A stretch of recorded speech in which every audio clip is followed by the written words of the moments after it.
नमो वज्रायाणं नमो लोये सव्यसाहुणम्।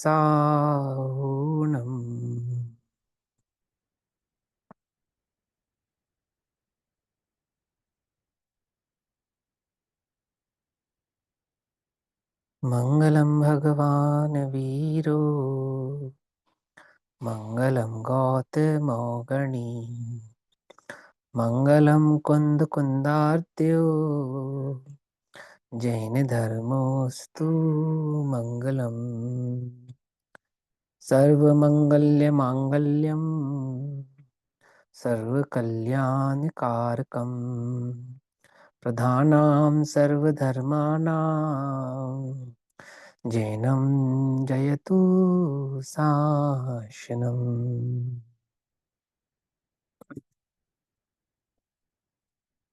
तज्जयति परं ज्योतिः समं समस्तैरनन्तपर्याये दर्पणतल इव सकला प्रतिफलति पदार्थमालिका यत्र।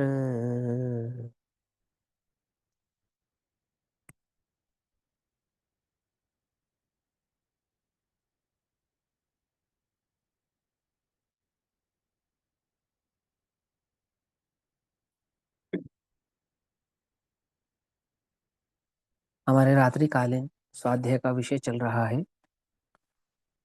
आचार्य अमृतचंद्र देव द्वारा रचित पुरुषार्थ सिद्धि उपाय। पुरुषार्थ सिद्धि उपाय का स्वाध्याय हम सभी सम्यक चारित्राधिकार के अंतर्गत संलेखना का स्वरूप समझते हुए कर रहे हैं और संलेखना के स्वरूप को बतलाते हुए संलेखना आत्महत्या नहीं है इस भाव को श्लोक नंबर 178 178 के भाव से समझा रहे हैं और कह रहे हैं आत्महत्या तो कषाय के वश हुए गए प्राणों के घात का नाम है ना। आत्मघाती कौन है ये स्वरूप समझाते हैं। तो 197 157वें नंबर के पेज पर 178 178 नंबर का श्लोक है। पहले श्लोक पढ़ते हैं। यो हि कषाय विष्टः कुंभक जल धूम केतु विष शस्त्रैः व्यापार व्यपरोपयति प्राणान् तस्य सया नित्यमात्मवदः। अर्थात निश्चय से क्रोध आदि कषायों से घिरा हुआ जो पुरुष है वह श्वास निरोध जल अग्नि विष या शस्त्रादि से अपने प्राणों को पृथक करता है, अलग करता है। सदा काल आत्मघात वही होता है। उस भाव को यहाँ समझा रहे हैं। अब टीका पढ़ रहे हैं 199 नंबर के पेज से। 199 नंबर का पेज है, सेकंड पैराग्राफ। जहां तक हमने अभी पढ़ा समझा था उससे आगे। ठीक,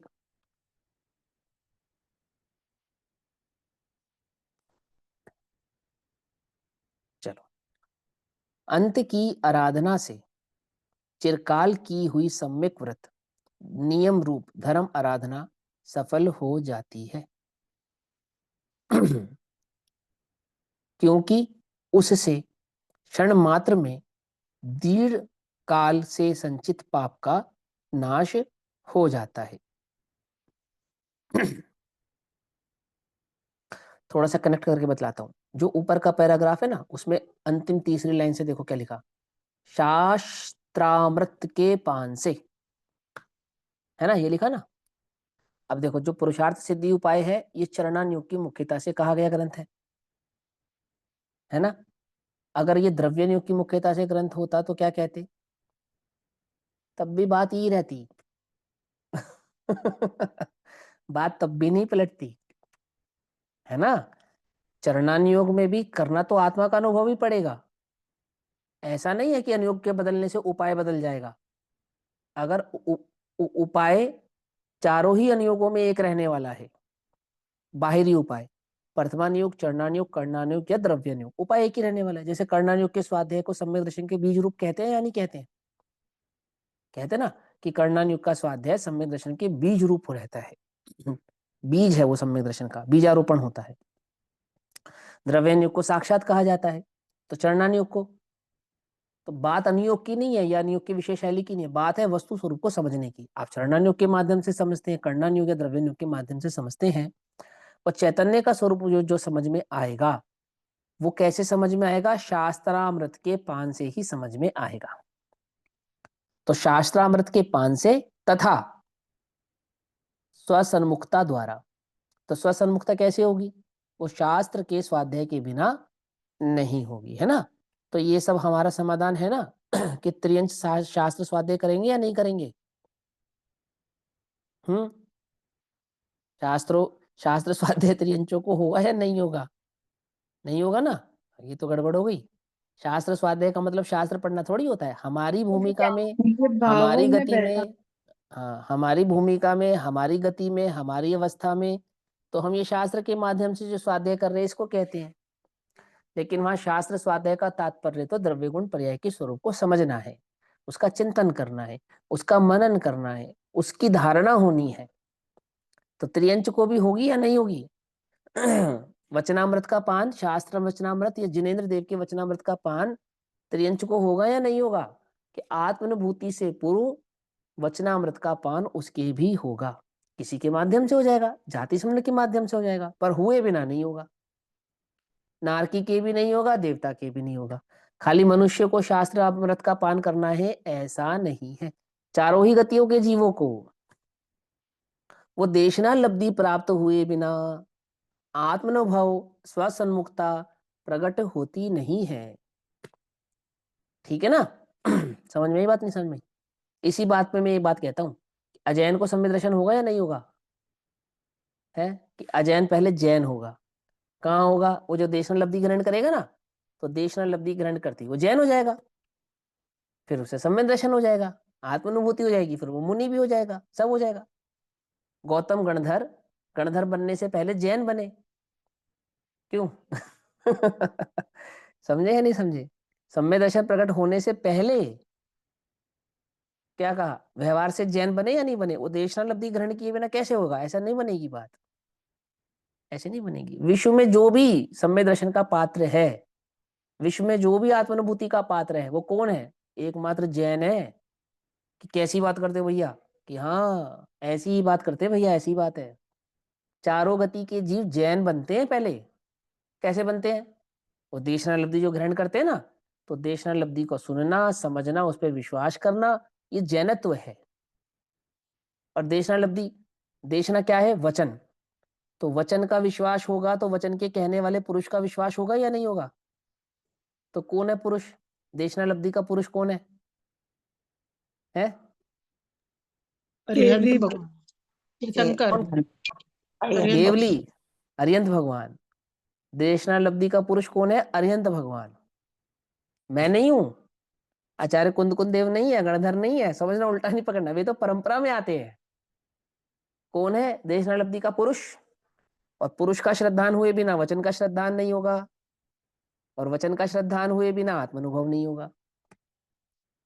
आया नियम समझ में या नहीं समझ में आया? क्या नियम है?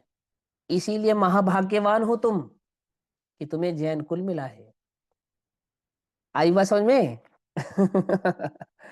तुम्हें विरासत में मिला है, जन्म से मिला है। वो पद मिला है, वो कुल मिला है, वो धर्म मिला है जिसके प्राप्त हुए बिना इस जीव का कल्याण होता नहीं है जगत में। तुम्हें मिल गया ना सहजता से, इसलिए भाग्यवान हो तुम। आई बात समझ में? क्यों हो हम भाग्यवान? इसलिए भाग्यवान है हम। जय जय नाथ परम गुरु हो। परम गुरु है अरिहंत भगवान। क्यों? क्योंकि तीनों ही काल में, तीनों ही लोकों में, चारों ही गतियों में उन अरिहंत की वाणी के बिना किसी भी जीव को आत्मोपलब्धि होती नहीं है। इसीलिए वे अरहंत क्या है? परम गुरु है। आई बात समझ में? क्यों है वे परम गुरु है? जय जय नाथ परम गुरु हो, परम गुरु है। उनकी वाणी के बिना लोक में किसी को वस्तु प्राप्त नहीं होती है, कभी नहीं होती है, किसी गति में नहीं होती है। आ रही है बात समझ में? नहीं आ रही? क्यों है वे परम गुरु? वे वे वे गुरुओं के गुरु हैं, मात्र इतनी बात नहीं, वो तीनों लोक के नाथ कैसे हैं? कैसे हैं तीनों लोक के नाथ? ऐसे हैं। चारों ही गति के जीवों को वो धर्म की प्राप्ति उनके उपदेश के बिना होती ही नहीं है। तो चारों गति के जीवों के गुरु हो गए या नहीं हो गए? हो गए ना। तो हो गए ना परम गुरु, तीनों लोकों के नाथ हो गए या नहीं हो गए? ऐसे हो गए तीनों लोकों के नाथ। ऐसे ऐसे नहीं, वो तीनों लोग को बनाने वाले, उनकी भला करने वाले, ऐसे नहीं, मार्ग को प्रकाशित करने वाले, इसीलिए वे नाथ है, नाथों के नाथ है, समझे? और आत्मा तो अनाथ है। अभी तो कहा है ना, सुर असुर इंद्र नरेंद्र वंदे। हाँ हाँ, वंदित है ना। आत्मा अनाथ है, अनाथ। है ना, कहा है ना आचार्य ने आत्मा को अनाथ। समझे? नहीं समझे? इसे किसी नाथ की आवश्यकता नहीं है, ये अपना नाथ स्वयं है, इसलिए अनाथ है ना। और फिर भी ऐसा होने पर भी इस अनाथ को प्राप्त करने में वे नाथ है, सनाथ। समझे? वे परम गुरु है। ऐसा तो क्या कहते हैं, शास्त्रामृत के पान से तथा स्वसन्मुक्ता द्वारा कषायों को क्रश करना चाहिए। पश्चात चार प्रकार के संघ की साक्षी से समाधि मरण में सावधान उद्यमवंत होना चाहिए। अंत की आराधना से, अंत की आराधना से मतलब जो सल्लेखना की आराधना है, इसको अंत की आराधना कहा है। कि प्राप्त पर्याय की अंत में जो आत्मा की तुमने आराधना की, अंत माने अनेकांत रूप अंत, वो अंत नहीं है ना। आत्मा जो स्वभाव से अनंत अनंत भाव वाला है, गुणात्मक भाव वाला है, अंत। और फिर भी व्यवहार से अंत की आराधना माने वो जा पर्याय को अंत, इस पर्याय का जो अंत है, उस अंत भाव में वो जो तुम आराधना कर रहे हो अपनी आत्मा की, समाधि मरण की या सल्लेखना की, है ना। तो अंत की इस आराधना से, यानी कि जीवन के अंत के काल में की गई जो ये आराधना है, इस आराधना से चिरकाल की हुई, चिरकाल की हुई सम्यक व्रत नियम रूप धर्म आराधना सफल हो जाती है। आपने चिरकाल से जो आराधना की है उसकी सफलता क्या है? अंत की आराधना है। अंत भला सो सब भला, है ना। तो कहते हैं कि चिरकाल की जो आराधना है वो इस अंत की आराधना से सफल हो जाती है। पूरे जीवन का जो धर्म है वो अंत के इस आराधना से सफल हो जाता है। दैट मीन्स आपने पूरे जीवन जो धर्म आराधना करी है, समाधि मरण करने से वो आराधना सफल हो जाती है, ऐसा है ना। फिर क्या कहते हैं, क्योंकि, क्यों हो जाती है? क्योंकि उससे, किसी से, उस संलेखना या समाधि मरण के परिणाम या भाव से क्षण मात्र में दीर्घ काल से संचित पाप का नाश हो जाता है। जो समाधि मरण की आराधना है, समाधि मरण पूर्वक जो अंत का या भव का जो त्याग है, वो अनादि काल या दीर्घ काल या बहुत लंबे काल से जो संचित हमारे पाप कर्म थे वे नाश को प्राप्त हो जाते हैं, उनमें उपकर्षण हो जाता है, आदि आदि संक्रमण आदि भाव हो जाता है। निमित्त की अपेक्षा से कथन कर रहे हैं ना। यदि अंत में मरण बिगड़ जाए, अर्थात असंयम पूर्वक या शरीर में एकत्व बुद्धि पूर्वक मृत्यु हो जाए, तो जीवन भर की हुई धर्म आराधना भी क्या हो जाती है? वो निष्फल हो जाती है। सिंपल सी बात है ना। अंत का बिगड़ जाने का मतलब क्या है? वो मिथ्यात की तीव्रता का हो जाना या कषायों की तीव्रता का होना। अभी घबराना नहीं, इसका स्वरूप और विस्तृत है, वो हमने समाधि मरण में विस्तार से समझा है, कहा है और सुना है ना। उसको वहां पे आप विस्तार से समझ लेना। मैं वो बात यहाँ पे रिपीट अभी करना नहीं चाहता, क्योंकि हम आगे बढ़ना चाहते हैं कि अंत में बिगड़ने का मतलब क्या होता है और किस परिणाम को बिगड़ना कहते हैं, किसको नहीं कहते, कषाय और लेशा का क्या भेद होता है, वो स्वरूप मैंने वहां विस्तार से समझाया है। देखो एक बात सुनो। अ, राजा श्रेणिक छायक सम्यक दृष्टि है नरक में, है ना। तो उसका समाधि मरण नरक में होगा या नहीं होगा? तो कैसे होगा उसका समाधि मरण? नरक की अग्नि से उसको दुख नहीं होगा, या वहां की वेदना उसको सही का वो उसको बल होगा सहने का? क्या होगा? शांत होगा, चिल्लाएगा नहीं, चीखेगा नहीं, रोएगा नहीं, बिलखेगा नहीं, क्या नहीं करेगा? उनको क्या नहीं सदा करेगा? भेद विज्ञान रहेगा। वो तो ठीक है, प्रश्न ये है कि रोएगा नहीं, चिल्लाएगा नहीं, बिलखेगा नहीं, क्या नहीं करेगा? ये सब सब करेगा या नहीं करेगा? करेंगे, सब होंगे, ये सब होंगे। सब होंगे, क्योंकि वो नरक की पर्यायगत योग्यता है। समझे? ऐसा हो नहीं सकता है, ये ऐसा नहीं है कि वो नरक में बैठा है और आराम से बिल्कुल शांत बैठा है। ये नहीं होता, ऐसा नहीं होता। सम्यक दृष्टि के साथ भी, लक्ष्मण के साथ भी, रावण के साथ भी। और वो सब कैसे हैं? भवतारी है। बोलो उनके उस मरण को समाधि मरण माने या नहीं माने? लेकिन यह मनुष्य गति की मुख्यता से कथन कर रहे हैं। अब उसके सर्वांगीण भाव को भी समझो और अपनी जो प्राप्त पर्याय है उसकी भाव को भी समझो, दोनों बातों को समझो। ठीक, मैंने वहां विस्तार से समझाया है कि नमोकार मंत्र सुनेंगे तो समाधि मरण होगा, या कोई सुनाने वाला नहीं होगा तो भी होगा।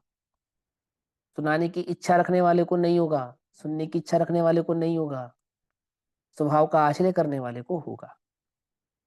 समझे? ये मुझे ना सुनाए ऐसे परिणाम से भी नहीं होगा, और ये मुझे सुनाए ऐसे परिणाम से भी नहीं होगा, संभाव रखने वाले को होगा। और विस्तार से वो बात समझाई है। तो किसकी मुख्यता से कौन सी बात हमें समझनी चाहिए और उसका सर्वांगीण भाव क्या होता है वह भी हमें समझ में आना चाहिए। तो एकत्व बुद्धि पूर्वक यानी कि मिथ्यात्व पूर्वक, सिंपल सी बात है। एकत्व कर्तृत्व भोक्तृत्व बुद्धि मिथ्यात्व की परिचायक है, और मिथ्यात्व की तीव्रता से छोड़ा गया जो देह है वो समाधि मरण नहीं कहलाता है, वह धर्म नहीं कहलाता है। इसलिए जीवन भर जो तुमने थोड़ा बहुत संयम आदि पाला भी होगा तो वो सब निष्फल है, क्योंकि मिथ्यात्व नहीं गया तो कुछ नहीं गया। लोभ पाप को बाप बखानो, और मिथ्यात्व वो लोभ का भी दादा कहलाता है, पापों का भी पाप कहलाता है। क्यों? क्योंकि इसके वश होकर जीव घोर पाप करता है। लोभ के वशीभूत होकर घोर पाप करता है, और मिथ्यात्व वो वस्तु स्वरूप नहीं समझने देता। सही बुरे की, अच्छे बुरे की या सम्यक मिथ्या का की खबर नहीं है। जैसा वस्तु का स्वरूप है वैसा ना जानकर, जैसा नहीं है, जैसा है वैसा ना जानकर जैसा नहीं है उस और अपने उपयोग को या चित्त को लगा के रखता है ना? समझ में आ रही बात, नहीं समझ में आ रही? तो मिथ्यात के साथ यदि मरण हुआ तो फिर वो समाधि मरण नहीं है। तो क्या करूं? मिथ्यात को दूर करने का उपाय करूं। और वो उपाय क्या बतलाया? अभी बताया ना ऊपर, शास्त्रामृत के पान से स्वसन्मुक्ता। समझाई ना? तो स्वसन्मुक्ता द्वारा क्या होता है? कषाय अर्थात मिथ्यात्वादी भाव क्रश होते हैं, क्षीण होते हैं, घटते हैं। ठीक, चलो। यदि अंत में मरण बिगड़ जाए अर्थात असंयम पूर्वक या शरीर में एकत्व बुद्धि पूर्वक मृत्यु हो जाए तो जीवन भर की हुई धर्म आराधना निष्फल हो जाती है। यहाँ कोई प्रश्न करता है, यदि अंत समय समाधि मरण कर लेने से ही क्षण मात्र में पूर्व संचित पापों का नाश हो जाता है तो फिर हम जीवन धर्म भर ये धर्म क्यों पाले? हम तो अंत समय में समाधि मरण कर लेंगे तो हो जाएगा। क्यों? भैया सुनो, सारे पूरे साल यूनिट टेस्ट देने का क्या फायदा? हम तो एंड वाला जो एग्जाम है ना, फर्स्ट टर्म और सेकंड टर्म भी छोड़ो, सीधा थर्ड टर्म का एग्जाम पास करेंगे एकदम, और क्लास से पार हो जाएंगे। तो कह रहे ऐसे तो नहीं होता, हो ही नहीं पाओगे आप, वो पेपर में आप पास ही नहीं हो पाओगे। पूरे साल पढ़ा ही नहीं आपने, आपको पता ही नहीं है क्या आने वाला, आपके कोर्स में क्या है, आपके सब्जेक्ट्स क्या हैं, किस तरह के प्रश्न वहां पूछे जा सकते हैं, और उनकी आपने प्रैक्टिस नहीं की है। सबसे बड़ी बात ये, उनका उत्तर लिखने की, कहने की, सुनने की आपने प्रैक्टिस नहीं की है। आप कैसे उत्तर दोगे? यहाँ कोई प्रश्न करता है कि यदि अंत समय समाधि मरण कर लेने से ही क्षण मात्र में पूर्व संचित पापों का नाश हो जाता है तो फिर युवा अवस्था में धर्म की क्या आवश्यकता है? अंत समय संन्यास धारण कर लेने से ही सब मनोरथ सिद्ध हो जाएंगे। ये प्रश्न है ना? इसका भी चर्चा हमने विस्तार से वहां समझी है, कही है। फिर भी तुम्हें पक्का पता है कि तुम्हारे को वृद्ध अवस्था आएगी? क्यों? कंफर्म है? कोई कंफर्म नहीं है। सबसे पहला बात तो ये। दूसरी बात क्या है कि जिसने जीवन भर आराधना नहीं की वो अंत समय में आराधना कर सकता नहीं है। और आप ये यकीन मानो, बुढ़ापे में जो जीवन भर की कषाय है ना, रुंधी हुई कषाय, वो रुंधी हुई कषाय तीव्र होती है, तीव्र एकदम अंदर में उछाला मारती है। ठीक है ना? ये भी चाहिए, ये भी चाहिए। अगर पूरे जीवन मैंने किसी ने पूरा होल्ड वाला लाइफ जी है, पूरे होल्ड रखा है परिवार में या समाज में या दुकान पे, तो छूटता नहीं है उससे वो होल्ड। होशो हवास में छोड़े तो छूट जाए, लेकिन बुढ़ापे की बेहोशी में आहा, सबसे खतरनाक है भैया। फिर नहीं छूटता। ऐसा लगता है वो पकड़ मजबूत हो जाती है। छोटा बच्चा होता है ना, वो अपने बाल पकड़ के रोता है, देखा तुमने? देखा, अपने बाल पकड़ लेता है और दहाड़े मार मार के रोता है। ऐसी बुढ़ापे की स्थिति है, समझे?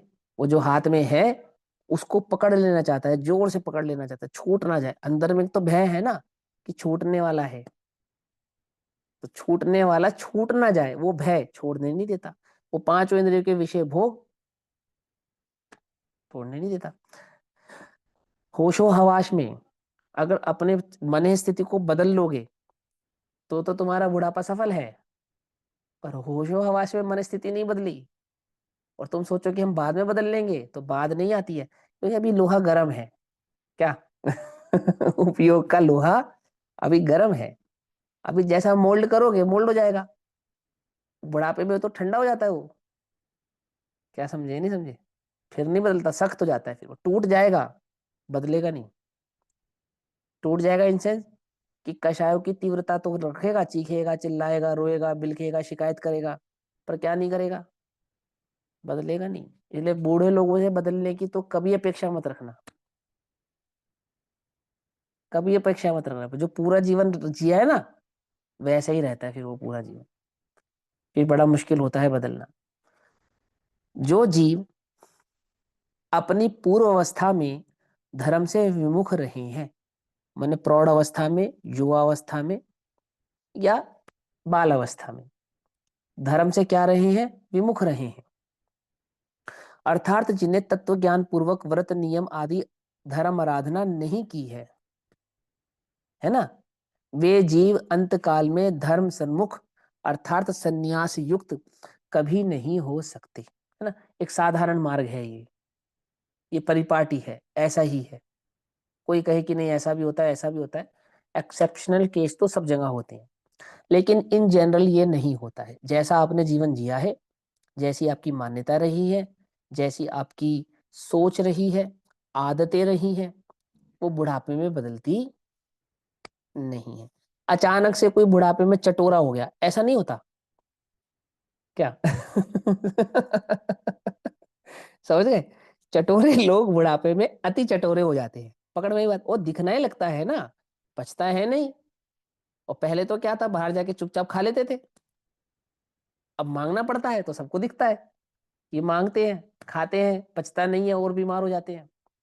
अचानक से थोड़ी किसी को एकदम तुम सुबह उठे और तुम्हें शुगर हुई, ऐसे थोड़ी होती है। तुमने मीठे के प्रति अति गृध्र परिणाम रख के जो अनर्गल खाया है ना, उसके कारण हो जाती है। समझे? अचानक से नहीं होता कोई भी रोग, अचानक से आपको रोग हो गया। वो रोग तो धीरे धीरे धीरे धीरे होता है ना। तो उस संबंध में आपकी मान्यता होती है, आपकी गृद्धता होती है, आपकी धारणा होती है, वो उफरती है। बुढ़ापे में भी ऐसा ही होता है। अब जीवन धर्मात्मा, अब एक दिखावे का धर्म किया हो तो वो भी निकल कर आता है बुढ़ापे में, और अंतरंग से किया हो तो वो भी निकल कर आता है। ऐसे भी बूढ़े लोग होते हैं, एकदम सॉफ्ट, एकदम पोलाइट, उनके पास बैठना अच्छा लगता है ना, उनसे बातें करना अच्छा लगता है, और बिल्कुल एकदम कोई कशाय नहीं, ना काहू से दोस्ती ना काहू से बैर, वास्तव में जीवन जिया है उन्होंने ऐसा। तो आता है वो बुढ़ापे में सामने। समझे नहीं? कहने भर से नहीं, हमारा किसी से राग नहीं, हमारा किसी से राग नहीं, तो कहने की बात है। सल्लेखनास्थ जीवों को तो बहुत सावधान रहना चाहिए। अभी खबर सुनी, क्या सुनी, कि बेटे को बुखार हो गया, खुद चलने लायक नहीं है, वो लाठी उठा के दौड़ता है। सही करता है या गलत करता है? बोलो। नकुल और सहदेव ने सही किया या गलत किया? क्या समझे? सहज होता है। समझे या नहीं समझे? नकुल और सहदेव ने सही किया या गलत किया? गलत। क्यों? ये तो जैन दर्शन है। विष्णु कुमार ने सही किया या गलत किया है? वो समाधिस्थ जीव, वो जो दौड़ रहा है ना, वो सही कर रहा है या गलत कर रहा है? तो समझ में आना चाहिए, समझ में आना चाहिए। वो छोटी छोटी सी बातें जो सही नहीं जाती, वो छोटी छोटी सी चीजों में जो उपयोग दौड़ता है।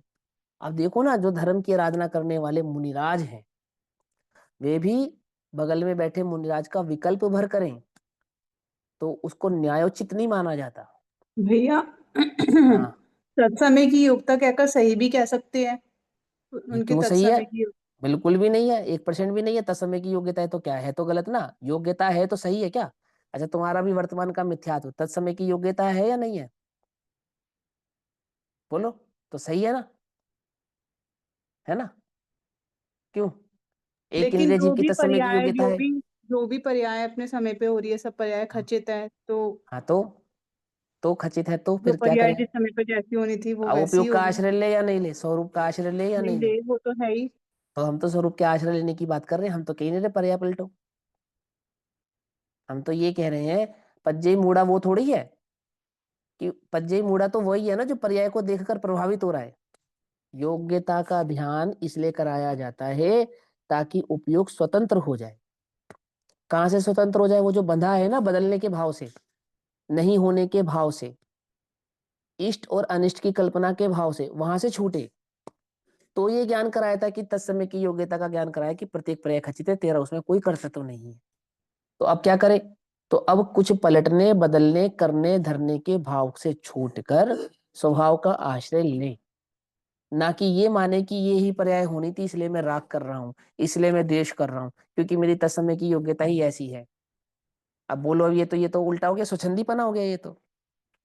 ऐसे ये थोड़ी तो ना कुछ वस्तु स्वरूप बना समझता हो है। गया। हाँ ये तो, हाँ ऐसे नहीं कि मेरी योग्यता ही ऐसी थी, वाह भाई वाह मैंने पाप किया। अब वो सोचो, वो मुनिराज ये कहीं अपने गुरु के पास जाके जी मेरी योग्यता ऐसी थी, वो रुद्र की उत्पत्ति होने में मेरा ही नियोग था, बताओ मैं क्या करूं?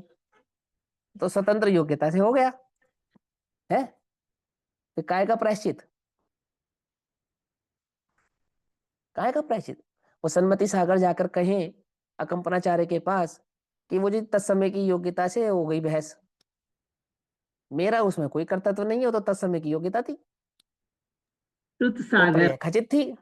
हाँ श्रुत सागर, सन्मति सागर, श्रुत सागर, श्रुत सागर महाराज। तो बोलो फिर अब क्या करें? ऐसे कहेंगे क्या छल ग्रहण करता है? ऐसे कहेंगे आचार्य। सिद्धांत समझने के लिए, बस सिद्धांत समझने के हाँ लिए तो पुरुषार्थ तो अपने स्वरूप का करना पड़ेगा। स्वरूप का करेगा। वो तो उसको पर्यायों का जो कर्तव्य है ना भीतर में अंतरंग में, कि मैं ये कर दूं, मैं ये कर दूं, मैं ये कर दूं, मेरे करने से होगा, मैं नहीं करूंगा तो कौन करेगा, और ऐसा नहीं हुआ तो क्या होगा, ऐसे बोझ से निकालने के लिए उसको पर्यायों की स्वतंत्रता का ज्ञान कराया था। समझे नहीं समझे? त्यागवाद की तलवार उल्टी चलाओगे तो क्या होगा?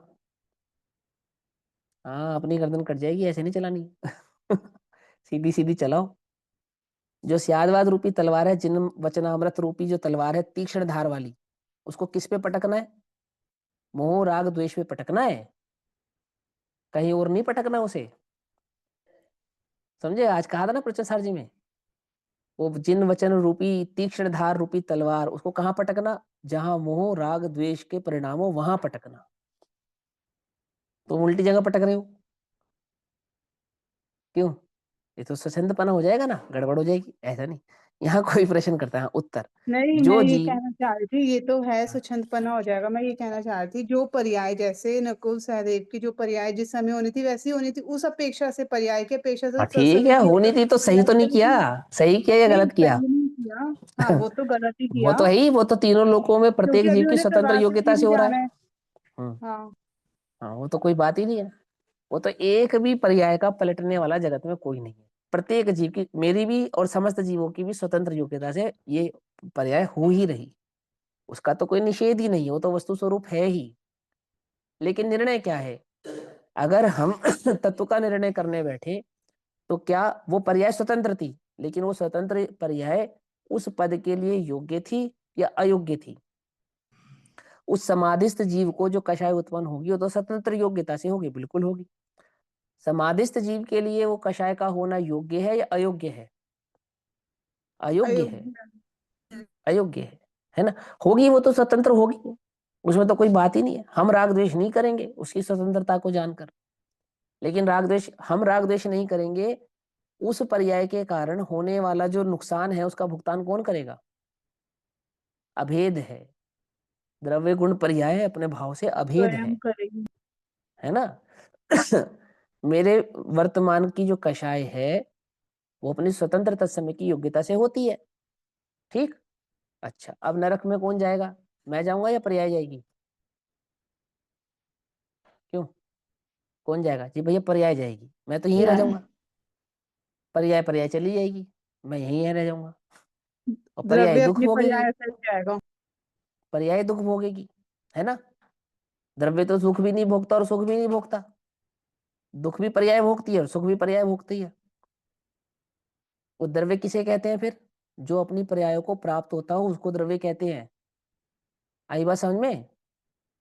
तुम तो ऐसे कह रहे हो कोई थर्ड पार्टी है पर्याय। जी हमें कुछ नहीं हो रहा, जो हो रहा है जी उसको हो रहा है। क्या समझिए? तो सांख्य मती हो गया फिर वो, जो ऐसी बात करे वो सांख्य मती है।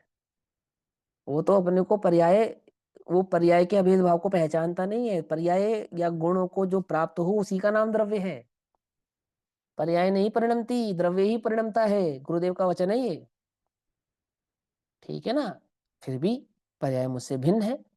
तो कहाँ कहाँ किसको लगाना और किस अपेक्षा से लगाना, वो वस्तु स्वरूप में समझ में आना चाहिए। चलो, तो जो जीव अभी जिनके जिनके वीडियो ऑफ है ना, मुझे मालूम नहीं वो सुन रहे हैं तो समझ में आ रहा है या नहीं आ रहा है? नहीं समझ में आए तो पूछ लेना भैया, है ना? ये मत सोचना कि 1 घंटा पूरा करना है।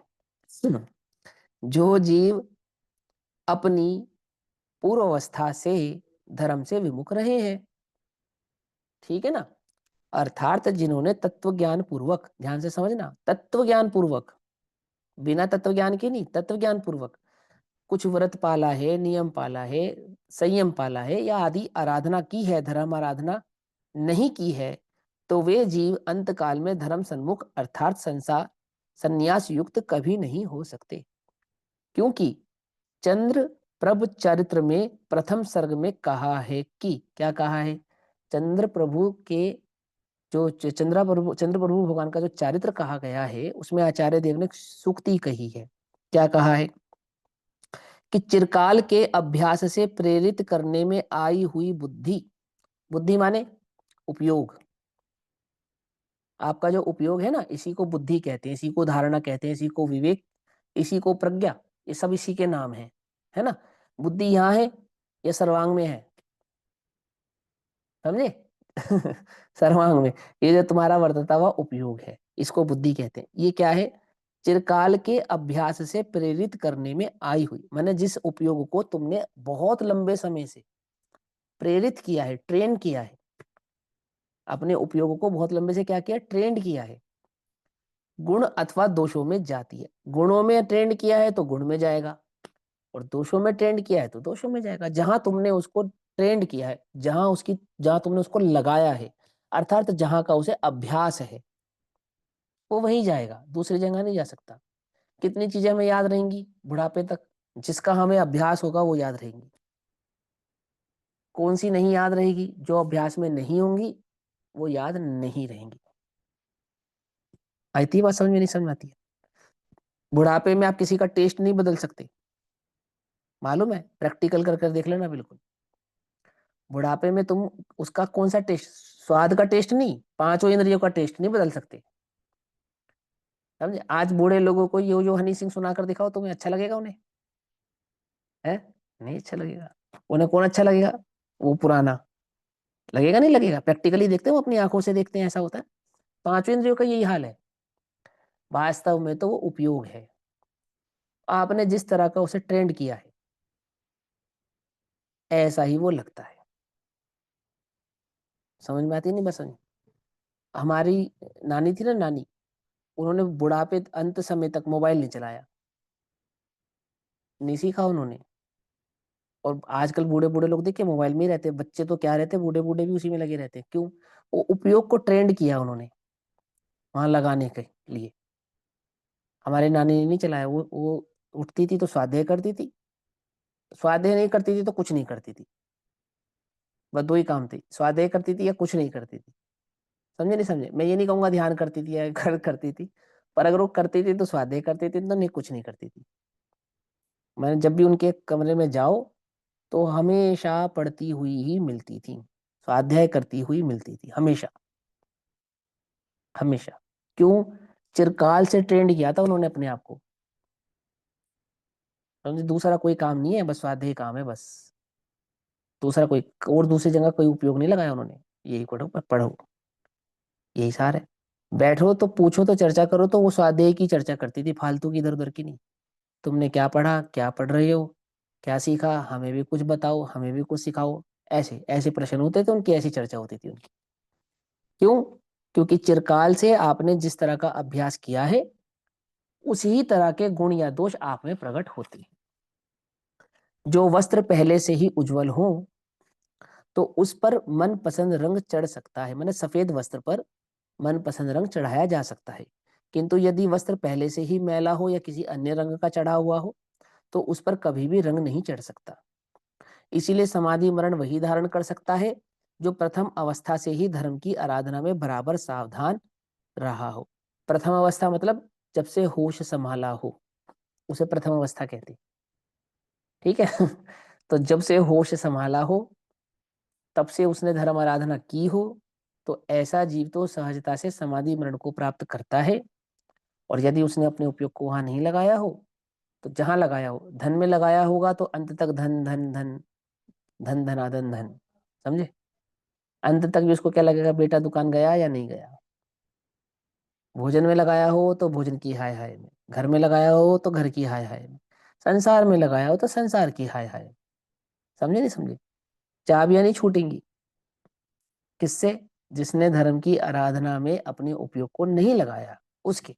दिखावटी कराओ उसकी बात छोड़ दो, ये भैया सारा जीवन तो धर्मात्मा रहे, अंत में पता नहीं क्या हो गया। कुछ नहीं हुआ अंत में, सारे जीवन जैसे रहे वही अंत में प्रकाशित हो रहा है या प्रकट हो रहा है।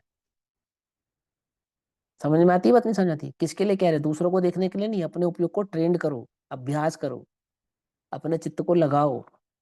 यदि तुम्हें अपना यह जीवन सफल करना है तो धारण कर सकता है, उसे बराबर सावधान, आराधना में बराबर सावधान रहा हो। हाँ, किसी स्थान पर कभी ऐसा भी देखने में आता है कि जिसने आजीवन धर्म सेवन से में चित्त नहीं लगाया हो, एक्सेप्शनल केस है ना, किसी ने नहीं लगाया हो, वह भी अपूर्व विवेक का बल प्राप्त करके, अपूर्व विवेक का बल माने उसकी प्रज्ञा, उसका जो बल विवेक है उसमें कोई ऐसा बल अपूर्व यानी कि जो पहले पूरे जीवन में प्रकट नहीं हुआ था, अचानक से प्रकट हो गया।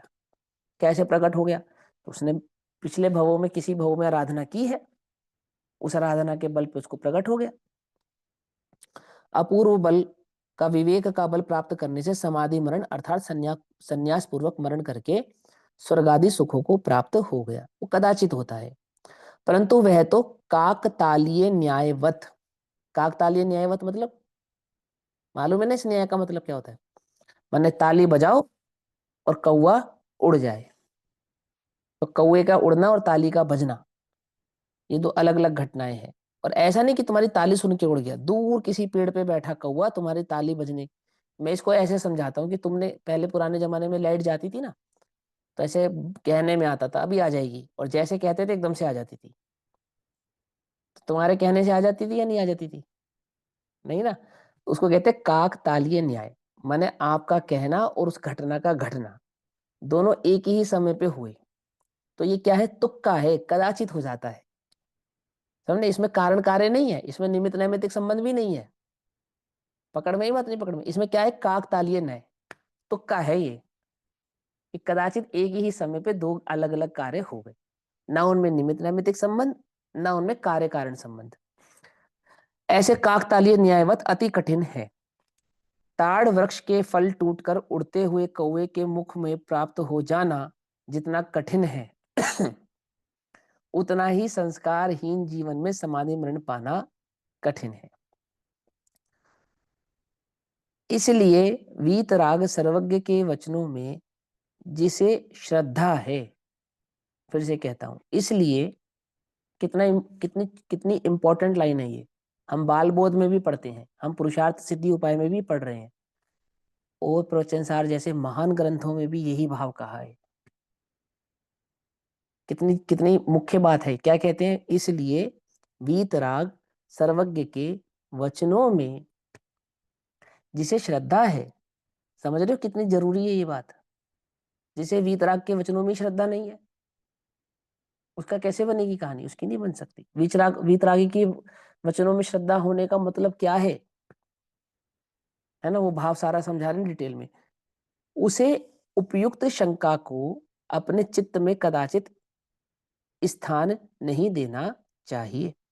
इसलिए वीतराग सर्वज्ञ के वचनों में जिसे श्रद्धा है उसे उपयुक्त शंका को, यानी कि मैं अंत में धर्म पालन कर लूंगा, इस प्रकार की शंका अगर उसको है तो उसको अपने चित्त में स्थान कदापि नहीं देना चाहिए, क्योंकि यह संभव नहीं है।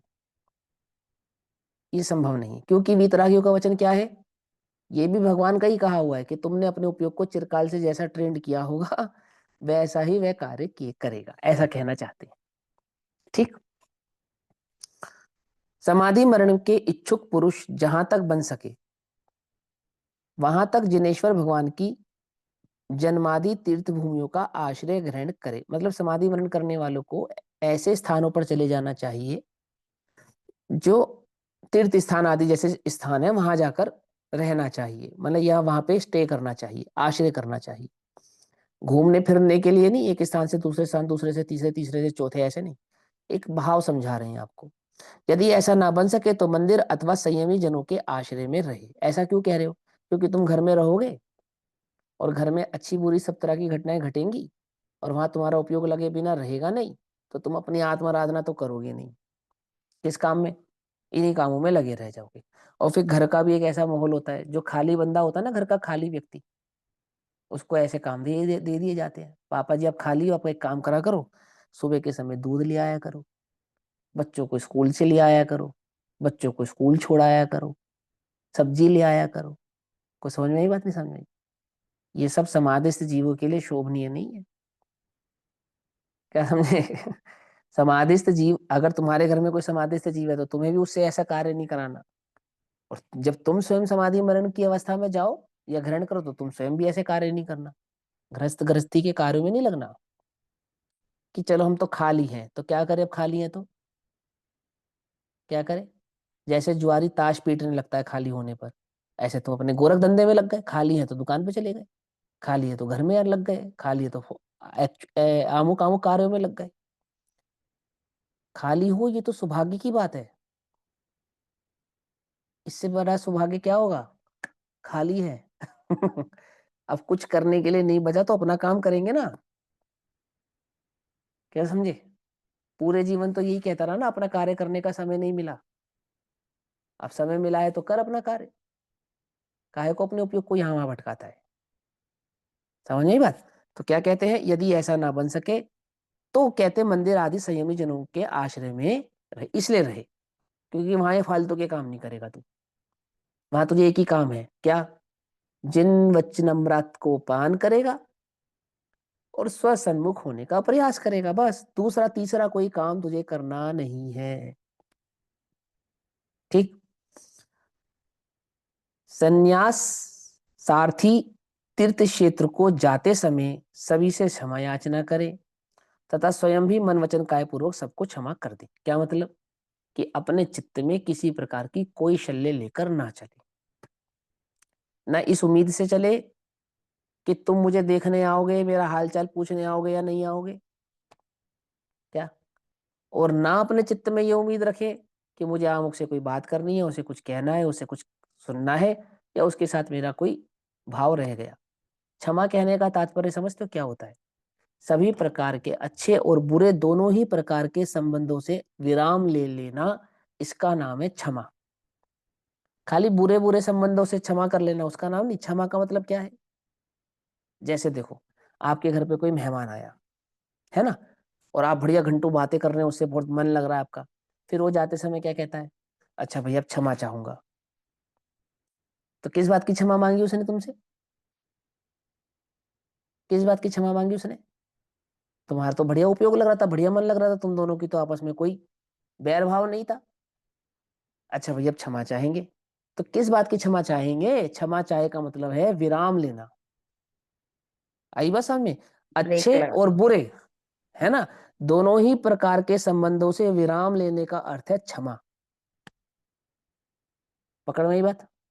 यानी अब हमारा आपके साथ किसी प्रकार का कोई संबंध, राग का भी नहीं और द्वेष का भी नहीं, दोनों ही प्रकार के संबंधों से अब हम विराम लेते हैं, क्षमा चाहेंगे। ना अब हम आपके राग के पात्र बनना चाहते हैं, ना हम आपके द्वेष के पात्र बनना चाहते हैं, और ना ही आपको अपने राग का पात्र बनाना चाहते हैं, ना आपके द्वेष का पात्र बनाना चाहते हैं। सिंपल, क्षमा चाहते हैं। आती है बस समझ में? क्षमा चाहने का अर्थ क्या? क्षमा किससे मांगनी है?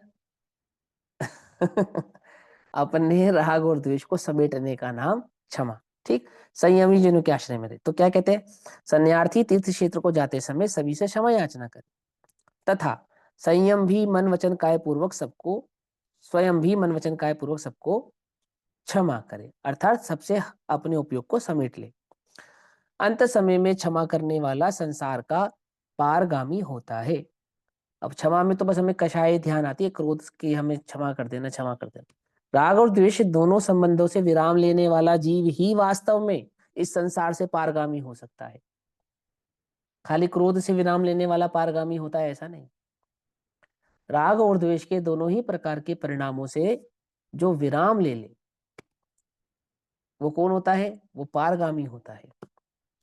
और वैर विरोध रखने वाला अर्थात क्षमा रखने वाला अनंत संसारी होता है। समझाने की अपेक्षा से वैर विरोध के मुख्यता से कथन कहा जाता है हमेशा, और हमारे मन में भी वही घुसा हुआ है ना, हमें भी वही लगता है।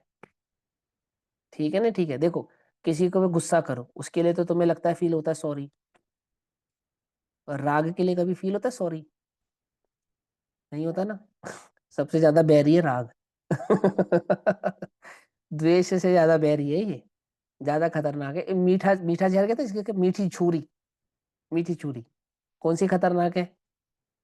वो जो जो दिख ही रहा है, प्रगट ही दिख रहा है दोष है, या वो जो है तो दोष परंतु अप्रगट है? बोलो, जो जो दोष है और अप्रगट है वो ज्यादा खतरनाक है, ये राग है। समझे या नहीं समझ में बात? दोनों से क्षमा मांगो। गुरुदेव उत्तम क्षमा वाले दिन कहते थे, क्षमावाणी वाले दिन, कि यदि हमने तुम्हें पर्याय दृष्टि से देखा हो तो हम तुमसे उसके लिए क्षमा चाहते हैं। तो पर्याय दृष्टि से देखा हो मतलब यदि हमने तुम्हारे साथ द्वेष बुद्धि रखी हो अथवा राग बुद्धि रखी हो तो उसकी हम क्षमा चाहते हैं। समझे या नहीं समझे? सिर्फ द्वेष करने वालों से नहीं, राग करने वालों से किस बात की क्षमा? अपने साथ तो उल्टा है, राग करने वालों से क्षमा मांगते हैं तो राग और बढ़ा लेते हैं, और द्वेष करने वालों से क्षमा मांगते हैं तो उनसे राग बढ़ा लेते हैं। गजब। समझ में बात नहीं समझ में? सही। हम तो उल्टा काम करते हैं, जिनके साथ हमारा राग है उनसे क्षमा मांगे तो और गहरा राग कर लेते हैं, और जिनके साथ द्वेष है उनसे क्षमा मांगे तो उनसे राग कर लेते हैं। राग को तो क्षमा की कैटेगरी में रखते ही नहीं, जबकि द्वेष राग का पूरक है। राग हुए बिना द्वेष उत्पन्न होता नहीं। जगत में राग छाया है, ओ सॉरी, जगत में द्वेष छाया है, किसकी? राग की। मालूम?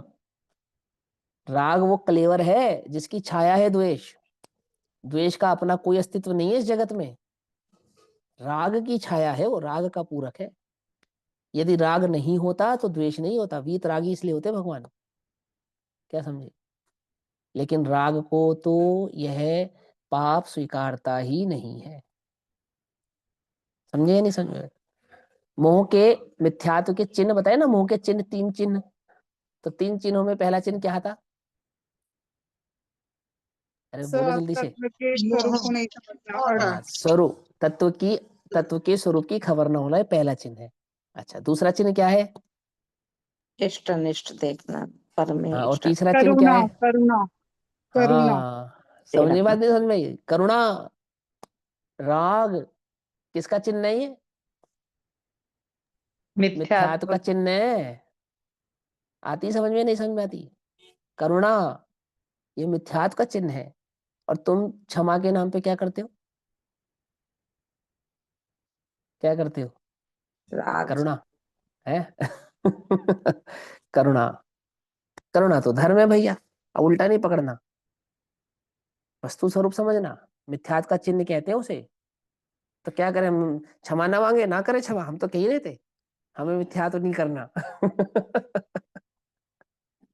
तो अन्य कषाय के वशीभूत होकर नहीं करना, तो अन्य कषाय की मिथ्यात्व हो गए ना, क्रोध मान माया लोभ, चारों ही कषाय को छोड़ना, और यहाँ राग और द्वेष के परिणाम को छोड़ना, वो क्षमा कहलाती है।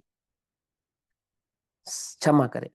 अंत समय में क्षमा करने वाला संसार का पारगामी होता है, और वैर विरोध रखने वाला अर्थात क्षमा न रखने वाला अनंत संसारी होता है। कथन बड़ा स्थूल है लेकिन इसके सूक्ष्म भाव को समझना है ना। संन्यासार्थी को अर्थात संन्यासार्थी समझ रहे ना, जिसने समाधि मरण ग्रहण किया है, संलेखना ग्रहण की है, उसको। पुत्र स्त्री एवं कुटुंब जनों के से तथा संसारिक सर्व संपदा से सर्वथा मोह छोड़कर, है ना, आगे समझा दिया, ऊपर बैर की मुख्यता से समझा दिया, और नीचे क्या समझाते हैं, संन्यासार्थी को पुत्र से, स्त्री से, अन्य कुटुंब जनों से तथा संसारिक सर्व संपदा से सर्वथा मोह छोड़कर निर्मोह निज आत्मा का भजन करना चाहिए। उत्तम साधक धर्मात्माओं की सहायता लेनी चाहिए। जिन्होंने चिरकाल तक धर्म की आराधना की है, ऐसे उन धर्मात्मा जीवों के सानिध्य में रहना चाहिए, उनकी सहायता लेनी चाहिए। धर्मात्मा निकट हो, चर्चा धर्म सुनावे, वे सावधान रखें, गाफिल ना होने पाऊं। समझे, वो सावधान रखने में वही समर्थ है, क्योंकि उन्होंने स्वयं अपने पूरे जीवन में धर्म आराधना की है। वे जानते हैं, धर्म के स्वरूप को जानते हैं, विषयों के स्वरूप को जानते हैं, जीव के उपयोग के स्वरूप को भली प्रकार से चिर परिचित है, चिर परिचित है, कषायों से चिर परिचित है, उन्हें मालूम है इनका स्वरूप कैसा है, उससे भेद विज्ञान करने में कैसे है, वे महारथी हैं। ऐसे वे कुशल अभ्यासी जो धर्मात्मा जन है, अगर उनका सानिध्य होता है, वे निकट होते हैं, तो क्या करते हैं, वे सावधान रखते हैं, समाधि मरण के काल में उस जीव के उपयोग को सावधान रखने में सहायी होते हैं। उनकी सहायता लेनी चाहिए, क्योंकि साधर्मी तथा आचार्यों की सहायता से अशुभ कर्म यथेष्ट बाधा का कारण नहीं बन पाता, है ना। व्रत के अतिचारों को साधर्मियों अथवा आचार्य के सन्मुख प्रकट करके, जो दोष अपने जीवन में लगे हों, व्रत ग्रहण करने के पश्चात व्रत संबंधी जो दोष लगे हों, काया से लगे हों, वचन से लगे हों अथवा मन से लगे हों, ऐसे उन दोषों को साधर्मियों के अथवा आचार्यों के, सर्वप्रथम तो आचार्यों के, आचार्य ना हो तो साधर्मियों के सन्मुख प्रकट करके निशल्य होकर, अर्थात मन में ये शल्य नहीं रखकर कि वो मेरे बारे में क्या सोचेंगे, वो किसी को बता तो नहीं देंगे, अब उनके मन में मेरे प्रति क्या इमेज बन गई, ये सब शल्य नहीं रखना। तुम्हारा काम है, जिसको उस जो तुम्हारे निकट धर्मात्मा जीव है, साधर्मी है, प्रथम तो आचार्य भगवान, यदि कदाचित नहीं है साधु भगवान, नहीं है कदाचित तो साधर्मी जन, उनके निकट अपने दोषों को प्रकट करके निशल्य हो जाना। वे कोई प्रायश्चित दे तो उसको ग्रहण करना, वस्तु स्वरूप समझावे तो उसको ग्रहण करना, जैसी दृष्टि करने के लिए वो तुमको उपदेश करें वैसी करना, जिद नहीं करना। अब वो आपने अपना दोष ग्रहण किया, वह बतलाया, प्रकट किया, उन्होंने कहा कोई बात नहीं, स्वभाव को संभालो, नहीं नहीं आप तो हमें कोई प्रायश्चित दो, नहीं नहीं आप तो हमें कोई व्रत दो, नहीं नहीं आप तो हमें कुछ बतलाओ, इस चक्कर में नहीं पड़ना। जब तुमने उसके सन्मुख अपना दोष प्रकट किया ना, तो क्या सोच के किया कि वो जो मार्ग देंगे उसे मैं ग्रहण करूंगा। और तुम्हें पता है, व्रत ग्रहण करना सरल है और स्वभाव सन्मुख होना कठिन है। वास्तव में तो उन्होंने तुम्हें कठिन मार्ग बतलाया है, लेकिन वो तुम्हें सरल लगता है, जो तुमसे होता ही नहीं। और व्रत आदि ग्रहण करना, माला फेरना, वो तुम्हें कठिन लगता है, उसको तुम समझते हो ये करूंगा तो मेरा कुछ कार्य होगा। कुछ कर्तत्व का बोध है ना अंतरंग में, मैं कुछ करूं, मैंने कुछ किया था और मैं कुछ करूं। पकड़ रहे नहीं पकड़ रहे, समझ में आ रही बात। वो जैसा उपदेश करे, जैसा आदेश करे, जैसा करने के लिए कहें, चाहे वह मार्ग सरल लगे चाहे वह कठिन लगे, है ना, उसका अनुसरण करे। इफ एंड बट ना करे कि नहीं नहीं नहीं नहीं आपने तो शायद सुना नहीं। आप चिंता नहीं करो, वो धर्मात्मा चतुर होते हैं, मोक्ष मार्ग के चतुर होते हैं वो। समझ में बात नहीं, समझ में, वो सहजता से जानते हैं, आंखों में झांक कर पता बता देते हैं कि तुम्हारे उपयोग की चित्तवृत्ति कैसी चल रही है। सर्व समर्थ होते हैं आचार्य देव। और साधर्मी जन हो तो जैसा वे कहें वैसा कहना करना, क्योंकि साधर्मी तथा आचार्यों की सहायता से अशुभ कर्म यथेष्ट बाधा का कारण नहीं बन पाता है। व्रत के अतिचारों को साधर्मियों अथवा आचार्यों के सम्मुख प्रकट करके निशल्य होकर प्रतिक्रमण, प्रायश्चित आदि शास्त्र में वर्णित विधियों से शोधन करना चाहिए, अर्थात उनको प्राप्त करना चाहिए। अब वो तो देखो, जिस साधर्मी के सन्निकट अथवा जिन आचार्य के सन्निकट तुम अपने दोषों को प्रकट करोगे, तो वे प्रतिक्रमण तो दोषों को प्रकट करने का नाम ही है, ठीक है ना। और फिर वहां पे प्रायश्चित आदि शास्त्र में वर्णित। अब ये स्थूलता से समझा रहे हैं, वास्तव में तो प्रतिक्रमण और प्रायश्चित का अर्थ होता है प्रायश्चित यानी उपयोग में सन्मुख रहना या निरंतर अपने आत्मा में स्थिर रहना। पर यहाँ पे क्या है मतलब इसका, वहां प्रतिक्रमण करना माने अपने दोष प्रकट करना, प्रायश्चित करना माने अपने दोष प्रकट करना, कि हाँ मैंने आमुक आमुक प्रकार के दोष किए हैं, मन से किए हैं तो मन संबंधी, वचन से किए हैं तो वचन संबंधी, और काय से किए हैं तो काय संबंधी, तीनों ही प्रकार के दोषों को वहां प्रकट करते हैं। और उसमें जो वर्णित अर्थात वो जो तुमसे कहें उसके प्रायश्चित रूप में उसको तुम धारण कर लेना बस। निर्मल भाव रूपी अमृत से सिंचित माने आपके उपयोग में जो निर्मलता मृदुता प्रकट हुई है, बिना निर्मलता के, बिना मृदुता के, बिना धर्म भाव के अपने दोषों को प्रकट करने की सामर्थ्य जीव में नहीं होती है ना। तो वो जो आप में प्रकट हुई है अमृत से सिंचित निर्मल परिणामों से, मंद कषाय के कारण, स्वाध्याय के बल से, धर्म रूपी परिणामों के कारण आपके चित्त में जो समाधि मरण के लिए पूर्व अथवा उत्तर दिशा की तरफ मस्तक रख, अच्छा निर्मल भाव रूपी अमृत से सिंचित समाधि मरण के लिए, वो समाधि मरण का भाव है। क्या करें, अब ये दिशाओं की अपेक्षा से समझा रहे, पूर्व अथवा उत्तर दिशा में की तरफ मस्तक रखें। जो श्रावक महाव्रत की याचना करें तो निर्णायक आचार्य को उचित है कि उसे महाव्रत देवे और महाव्रत ग्रहण करने में नगन होना चाहिए। अब ये जो पैराग्राफ है ना, ये मैं आपको डिटेल में समझाऊंगा क्या कहना चाहते हैं यहाँ पर, और वो उत्तर और पूर्व दिशा की क्या बात है और कहाँ मस्तक रखने की किस अपेक्षा से वो बात की जा रही है। ठीक, क्योंकि अभी समय हुआ तो इसकी चर्चा हम कल करेंगे। तब तक के लिए सभी को जय जिनेन्द्र। ओम नमः सिद्धेभ्यः।